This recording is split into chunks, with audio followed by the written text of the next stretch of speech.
welcome to Magrathea Builder World. It's a bit chilly in the workshop this evening. The weather's turned a little bit, so woolly hat, keep me nice and warm while I'm working.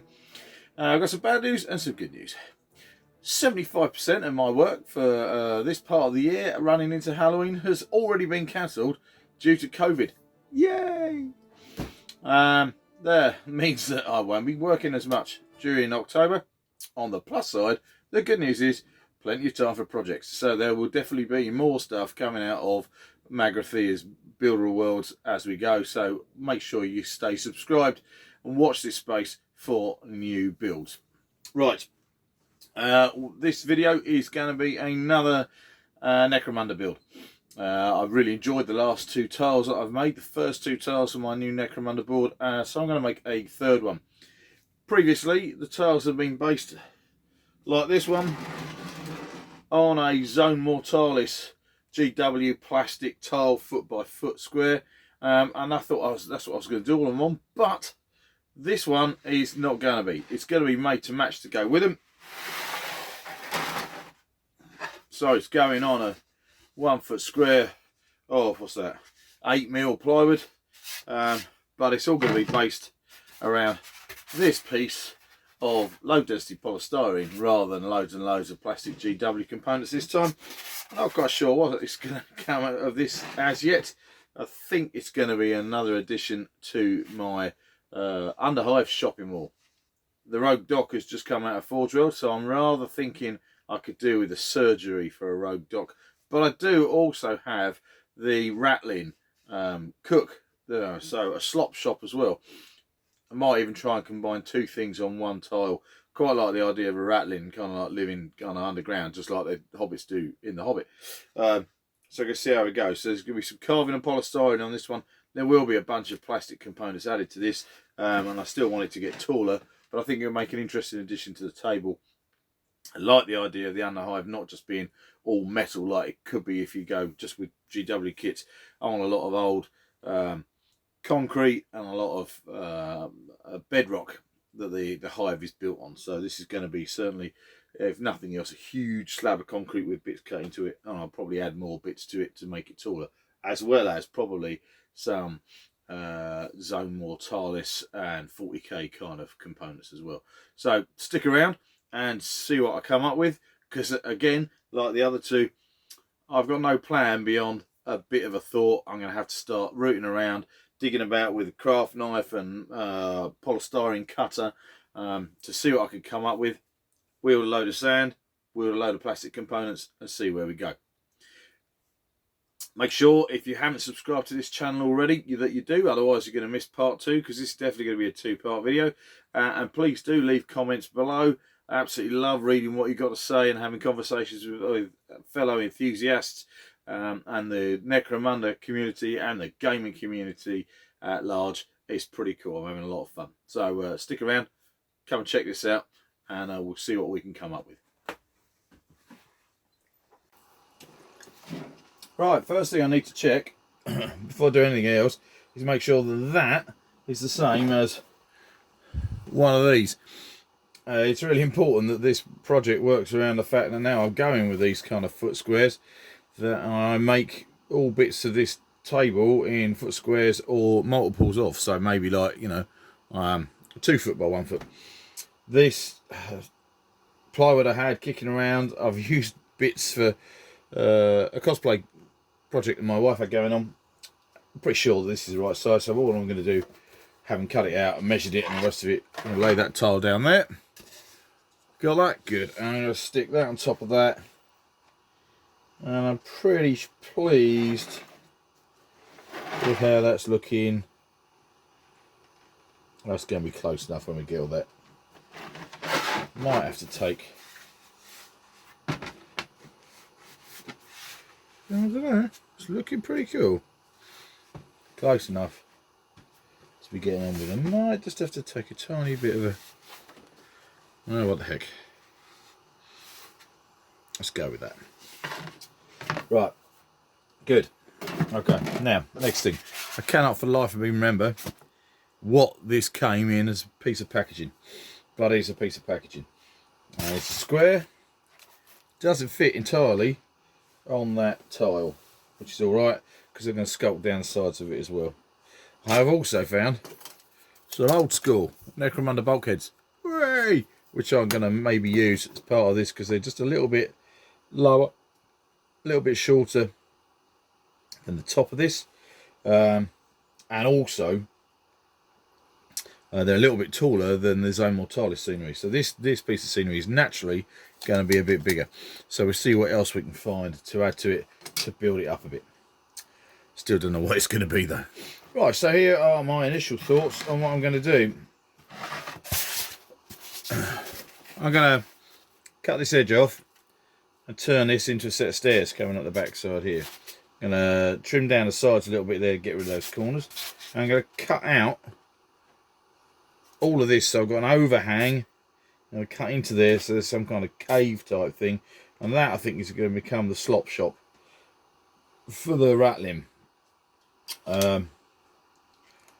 It might need the odd pillar to support the roof, and I'd love to go back quite a long way in there, but I don't know how possible that's going to be, because you want to be able to get your hands in there. But you know, it's just going to be, and it might be quite cool if there's a ladder or a set of stairs or something that comes up to a hatch here. And then I think I'm going to go with doctor's surgery on the top. So we're going to make a start. I'm going to get a polystyrene cutter, a wand type of cutter. I'll go and get that in a second. We'll have a go at cutting some of this to start off with. Let's see where we go. Right, so this is the cutter I'm using. I can't remember how long I've had this. I had this some time. It's a wand type hot cutter for polystyrene. It's not like a lot of guys are using with jigs that have got cutters on for making foam bricks and bits and pieces. This is more for sculpting. I've never been great with this, to be quite honest, because it's all a bit hit and miss. But we're going to give it a go. But it does mean you make an awful lot less mess than you would carving with a knife. This is low density polystyrene. This is the packaging stuff that is brittle and falls apart, and you get bobbles all over the place. It's a pain in the bum to work with in many ways. But a piece that is 3 inches thick and nearly a foot square of high density, the blue stuff, pretty expensive. This is free, so I'm going to use this. So, because not every single piece of my scenery on this is going to be frightfully expensive. I don't know if we can see that. That's starting to burn off old dead bits of polystyrene on there, so it's hot to good to go. And it literally cuts through polystyrene like a hot knife through butter. So the carve off that corner, get that out of the way. It does help to seal it a little bit, take off the rough edge.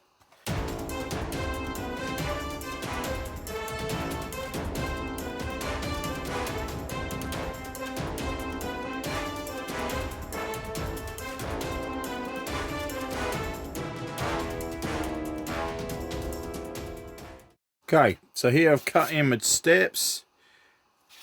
As you can see, they're completely uneven. That's fine because they're going to be cut in. The hot gun, the hot wand is going to cut them irregularly anyway, and by the time they're covered in sand, and they'll have metal steps on and various other bits and pieces, that'll work. So, but this way here, I'm going to be able to cut in. I'm going to cut in each step at a time, all the way up there, and I've measured roughly to make sure that each one of these steps is kind of like enough to get, can't see that way around, can you? A figure's base on. This one here might be a bit thin, but we'll see how we go. Right, let's give this a go. See what it looks like.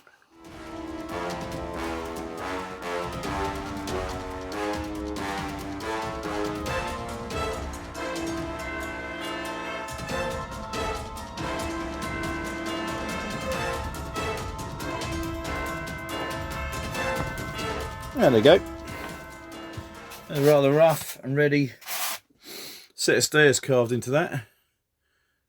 So anyway, around figures will be able to stand on that. Yeah, that's going to be a bit. Needs a bit of evening up. Sand on there. Not too bad. All the way down. Take a bit of that edge off there. But that's cool. Next bit then, let's chop out the slop shop. Right, this is where I've got to then, with my hot polystyrene cutting wand. And this rather splendid tool. Turn it off now, cooling down. First of all, I have cut right round most of the polystyrene with it to try and get rid of a lot of the bobbly nature, the obvious low density polystyrene. I've cut away some of the top. All of this is going to be coated in PVA glue and coral sand, so it will all go hard and look solid. Staircase cut in, I'm going to cut away a little bit more under here because it will be interesting if I can cut in underneath the stairs just to have some kind of places where figures can go in and hide, that kind of thing, natural cave type things. And then round here I've cut the slop shop underneath. This is where my rattling's going to be. I've cut in a storage area here. Left this bit here kind of like that's going to end up being natural rock face because I kind of like the idea that he's chipping away at this under there, risking his future because there's a good chance the whole thing will collapse on top of him. And this area here, don't know how well we can see that. I'll put a pencil all the way in there. That's going to be his kind of like living quarters there. So every time I make a model, I like to try and build a narrative in my mind as I go. And certainly the slop shop, the Ratling is used to living underground. He's going to live under here. And we're going to have to put in all his cooking facilities and bits and pieces. And then on the top then, I'm going to build my doctor's surgery as well. I might use some of the polystyrene that I've cut away in one form or another. But I've got some other bits and pieces that will be able to help with that as well. So we'll see what I can come up with. I'm going to use some more of this metal grid. This is the stuff that I used to make the mezzanine floor in Crocs, the drinking hole. So I'm going to have to take a pair of metal cutters to this because I'm going to cut that in and make that the floor in the slop shop. I very well may make bits of floor up on the top of the concrete as well. It's useful stuff. This, I think it came from like B&Q or Wix or somewhere like that. We bought it for a cosplay that my wonderful creative wife was making, and this is what was left over, so I'm going to make good use of it for Necromunda. All right, so while the glue's drying, I've been fiddling. I've got, look, you can see the state of my desk. There's plastic crap everywhere. Look at that, all that. Well, over there, I've got polystyrene. I've been chopping bits. I've been adding bits of polystyrene to the main model. I've been fiddling with different things to see what would fit best of all, and I'm still kind of working on that at the minute. I've got, this is cool. See this bit here? This is old fogies watching this might remember these. This is actually called Dean's equipment. This is a 1,000 cube from school. Nowadays you get plastic ones, which will probably be better from a modelling making point of view. God knows how old that is. That is 1 cubic meter, as in 10 by 10 by 10 centimeters, solid wood. It's cool, kind of like centimeter grid cut on it, so it looks really good. I've had that kicking around for ages. Always going to use that for a bit of Necromunda scenery or 40k scenery at one point or another. There it is. Look at that great big chunk of lump of wood.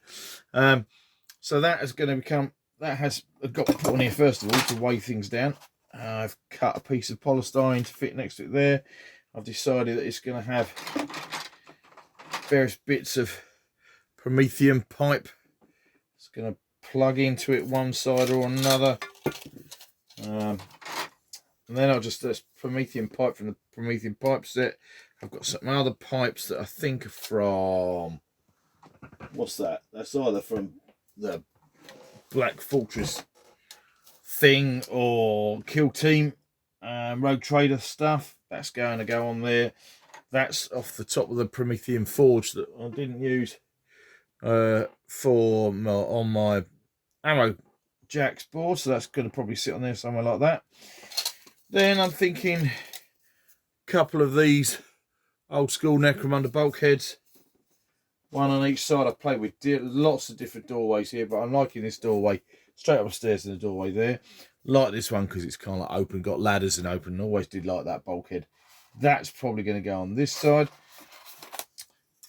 I'm using one of the floor pieces from whichever model it is, I don't know.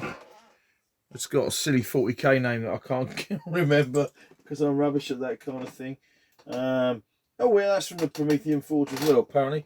That's going to sit on top and give me a bit of roof, I think. I'm going to chop these bits off here. So this is going to be then my doctor's surgery under here. solid corner block there maybe, and then maybe make up some little walls with little barricades. They're going to come down here like this. It's going to give me Doc Holliday's surgery on top of the slop shop. So two things, two locations in one.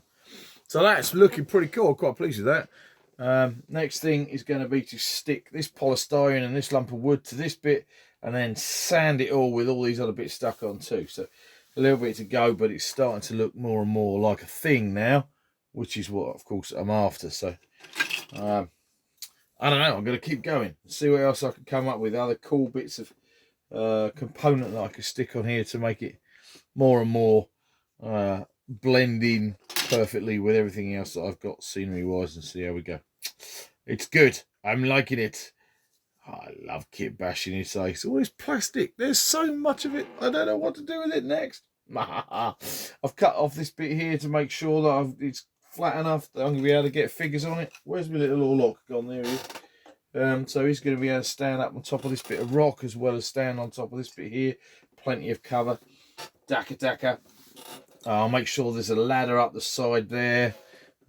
Loads of bits to go on this yet, but as a kit bash, it's coming on really well. We're going to have a water tank inside.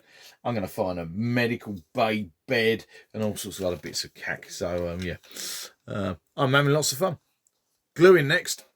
Okay, before we go any further with this build, I'm just going to spend a few minutes doing a quick segment called Glues What I Use.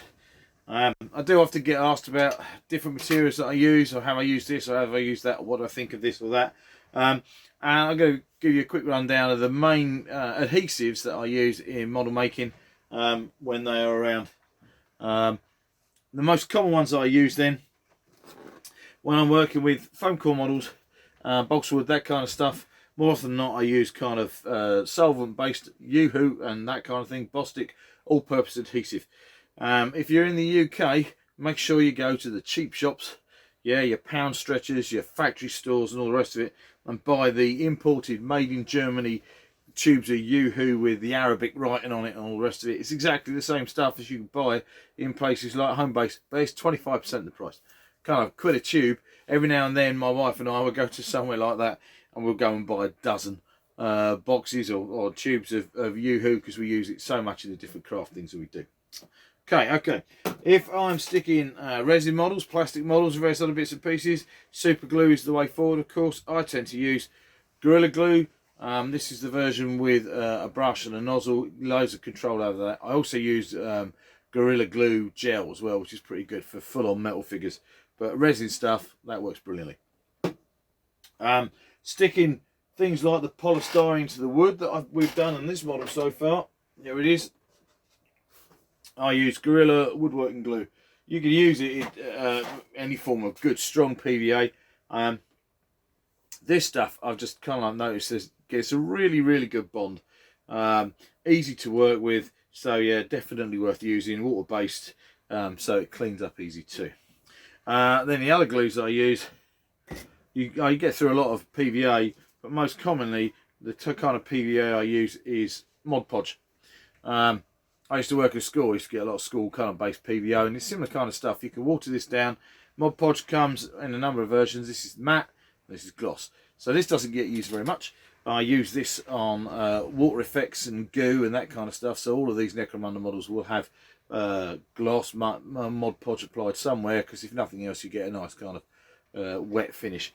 But I use this stuff, the matte, for all sorts of things. Mostly, again, in this model, the job that I'm going to be doing today, after I've stuck on some more of the plastic components, will be to paint every single bit of the polystyrene with Mod Podge to seal it first of all. That way then I know I can glue on it or paint on it, and I'm not going to damage the polystyrene any more than I already have done by cutting it up. Then I'll use Mod Podge again after that first coat is dried to apply the coral sand and the other textures again to the polystyrene, because I know I'll get a really good coverage with that. Sometimes, on the odd occasion, I use a hot glue gun, but not very often for the kind of models that I make. I know a lot of people swear by hot glue guns. I don't really like the bonds you normally get with a hot glue gun. I want something that's going to be more effective and more permanent. hot glue for some of our hobbies is great, but actually for a lot of what I do with plastic or metals or whatever else, apart from holding something in place initially while another glue works, I'm not a big fan of hot glue. So there you go. Glue's what I use. Mod Podge, Gorilla Wood Glue, Gorilla Super Glue, Yoo-Hoo or Bostik all-purpose solvent-based adhesive. Right, gonna get on the model.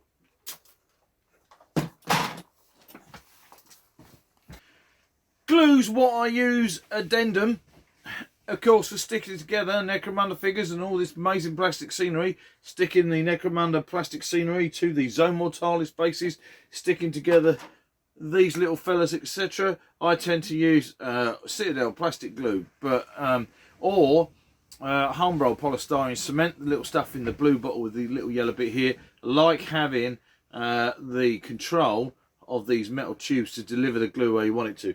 The problem is if you lose your lid, and I totally did last night, sometimes that will clog up. And my favourite way, again, to clear your glue, I know there are people who will say, there's got to be an easier way. Almost certainly is. But my favourite way to clear my polystyrene cement tube is to take a burning match, a light or my gas lighter, and then heat up that metal tube. And then what it does is it cooks the glue on the inside. You get a little flamethrower effect, which is very suitable for 40k and Necromunda. And that clears your nozzle. Don't do it if it's an entirely plastic nozzle. You just melt the nozzle. That will be really stupid. But that's my polystyrene cement with all my other glues. And those are the glues that I use. Okay, so here is the model as it stands at the moment. Like I said when we started this point today, all the polystyrene stuck down. All these bits here are solid.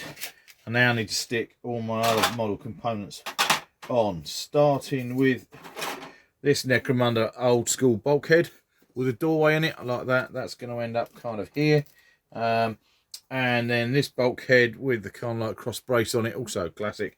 That's going to go over this side. I need to clip the tops off those. I'm going to use a floor or roof section from the Promethean Forge to give this dock surgery a bit of a roof. And then I'm going to build a bit of a wall around the front using some of the kind of barricade bits and pieces and the odd extra wall. See where we are with that. Oh, and one of these big blocks. The big block there, that'd be quite cool because that will give me options to build up if I want to make taller bits, which would be quite neat. And then some barricade pieces that I'll probably just bring round. I can leave the side of this open if I like, because then I'll be able to get stuff in. But that's going to give me enough of a space for the doctor's surgery, which I'll be able to detail in the next video. So that lot's going to stick there like that. I'm then going to stick a load of Promethean pipes onto the side of the wooden block to make up whatever this was originally, a big heat sink kind of thing, which had Promethean pipes leading out of one way or another, maybe a distribution center or heat distribution center or something like that, which is a good place for the Ratling to have made his home underneath. So stick these bits on. We'll see how we go in a little while. I'll come back and see how I got on with the sticking. I've cut a couple of extra bits here. Actually, I've cut into the side here of the rock because I wanted a lower one down there like that, maybe one of those. So I've got different heights, different bits of interest, which is quite cool. So I'm just going to see what I can find now, stick on at different angles to make this an interesting bit. It's going to blend in. It's going to be a lot of rock, but then I need all these kind of like definite 40k Necromunda scenery components to kind of make it work and blend in with the rest of the table. So it all looks like it's supposed to go together. Like a lot of my other models, I think I'm going to avoid sticking this bit on here because I might turn that into a light source. That would be quite cool. I might put a couple of LEDs in there one way or another. In fact, I might be very cunning and use, he says, pulling off a pile of junk, another one of these LED cork garlands. I might put the battery pack in here have some batteries, lights in there, but then run lights down underneath and light up the slop shop below. We'll see how we go. So that is not going to get stuck down. Though it does fit in that gap quite nice. Here we are then, drilling down inside the polystyrene. What I'm trying to do is get down to the slop shop below. Well, this is with my polystyrene heat wand. There we go, I've just broken through. I could see metal. The important bit about this is the fact that I'm just messing around before I start sanding and sticking other things permanently on here. This is where I'm cunningly, he said, hopefully, not trying to sound too smug, going to stick my string, poke that through the hole. This is where I'm going to stick my string of lights to light up the slop shop. Again, this is really part of the process that I really absolutely love when you're making these kind of models, because there are no rules. I'm not following a set of kit instructions, so I can do what the hell I like, especially when you've got the creative freedom of building something in the Underhive where you can have almost anything you like. And so this really is just a case of experimenting and seeing what I can come up with. So all I'm doing here is I'm messing about with things at the start before I've got loads of other stuff in place. And look, here we go. Can we see that there? I've now got a string of my lights down there. That's going to give me a set of LEDs and a handy bit of cable actually. So that will all come through there. And then when the model's done, this bit here, which is would go in the top of your wine bottle, like a cork, that is effectively just going to sit, my plan, in this hole like that, and it's going to give me a bunch of lights which are then going to light up, you're going to light up this, which I'm going to drill holes in, so that will put light out into the rest of the model, and this is going to light up underneath the slop shop, so I'll be able to see the slop shop and every detail of that. Otherwise it's going to be pointless doing it, but I think that's going to be really cool. I'm feeling very pleased with myself about today's potential solution for lighting up most of this model. I think then what I'm also going to do is I'm going to use some of my button light holders, just the simple ones that were sitting here, a couple under there with a couple of kind of red light LEDs or whatever, one on each side, that again will light up quite nicely that area there. That will look pretty neat. Simple solutions for lighting. I mean, what I haven't got is loads of different things. One switch to switch it all on and off, but then each tile is going to be a separate piece. I won't be able to move it around. I don't want to have to faff around trying to connect them all up. So actually having standalone lighting pieces for each bit of the board is a very cool solution. And these are really neat because they're bare wire and just lights. So that will look absolutely fine on this model, and they're all going to be mounted up in the ceiling somehow. I've no idea how yet, but that's the plan. Right, and with the exception of this piece and this piece that aren't stuck on, this little fella, I'm going to stick him on in a moment. This is where I'm now at. Hole for my light system, which is cool. That's going to sit there because that's going to go back on that. Roof that I need to stick LED holders to. I've got my metal floor in place. I think this looks really effective. It's going to look really cool when it's got sand all around it. Round here on the wooden block, I've now got some pump action piping, some railings up the top here, which is quite nice. That's going to give quite a cool, tall viewing point over quite a lot of the rest of the board, higher than any other bits I've made so far. Obviously it might get taller, but that's quite a neat place there. I like that. I'm going to go through the various Necromunda sprues and find some stuff to go on this wall here. It's pretty cool because it's got this great pattern cutting to it. But there could be some hatches or vents or something on that as well. But apart from that, that's the majority of the main structure now stuck on and done. So I'm just going to let these bits, the glue go off on that, because this over here we've got, these pipes are PVA glued here, woodwork glued here, but super glued here, super glued on there. I want to give all the glue a chance to go off a little bit more, then I will sand the whole thing, and that will be this stage of the build done. Because traditionally, hey, I've done two. So far, these builds have been construction is part one, and then part two is details and painting. And I think that's pretty much the way this model's going to go as well. So I've got to finish off a few bits, and then we're going to get into that'll be the end of this video, and then we'll go details and painting next time. Very cool. Right, day 3 of this build then. Day 2, didn't do much on the second day because what I was mostly doing was waiting for the glue to dry off where I've been trying to seal this model. Now I'm going to use a load of PVA glue and others to put all the texture on, sand it, gravel it, various bits of rock, so then I can get to the point where this bad boy is going to be ready to paint it. So this is the last stage of the main build, which is the texturing. Going to start, just to remind you, with this stuff, which is decorative kind of gravelly, stony stuff. Like I said last time, I'm pretty sure it's actually glass. But big bits of gravel. I've got then an old workshop basic kit I'm still working my way through, which has still got lots of smaller bits of gravel and stone in there, and then coral sand on all the rest of it. And I might go and grab some bits of slate from my back garden as well. Right, so I'm going to wield the paintbrush, or actually I'm going to wield super glue first of all, stick on the bigger bits, and then PVA Mod Podge to do most of the sand.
The downside of making a cool and complex model is the fact that it takes so much flipping work. So like all these bits under here have got to be sanded, look like rock face.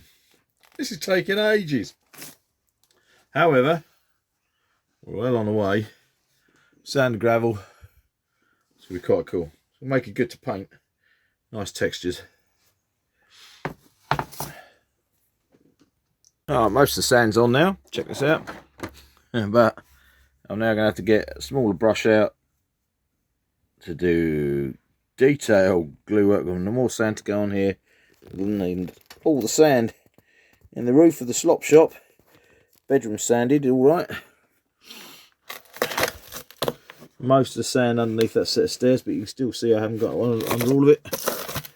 Getting round on the top. Look, I knocked that towery bit off. Got to stick that flipping thing back on in a minute. And then we're mostly done. Nearly there. Sand, sand, sand. I need to get detail, a smaller sand brush in there. I've also got to work out, take a brush and work this stuff down here so it doesn't go sloppy, because it's starting to run a bit. I don't want that. So I'm going to go around the whole model, get rid of any glue runs. But we're nearly there. Looking good. Okay then, so that's the main part of this build complete. That's the major structure done, the concrete base, and the first part of the Rogue Dock Surgery and the Ratling Slop shop underneath. Everything coated in sand. I'm going to leave this now for at least 24 hours for the glue to go off so it goes completely hard. That will make the low density polystyrene that much more harder wearing. Then after that it will be time to add lots of details. The Rogue Dock's surgery at the moment is completely empty, so that's going to need detailing in there, and the same with the slop shop downstairs. Both of those things are going to need still quite a lot of work. When details been added, then of course I'll prime it and paint it, and all those three things will be the second part of this build and the second video. So if you're going to watch all of this to its end, make sure you've subscribed to Maga3 Builder of Worlds, and please do remember to leave some comments down below. I love to read what you've got to say about the builds that I'm working on. And I like to kind of incorporate your ideas, if I can, into the model that I'm making. I'd hate to think that you miss out on the next exciting instalment of the Rogue Dock Surgery and the Ratling Slop Shop. So tune in next time. Thanks for watching. I'll see you next time at Maga3 Builder of Worlds.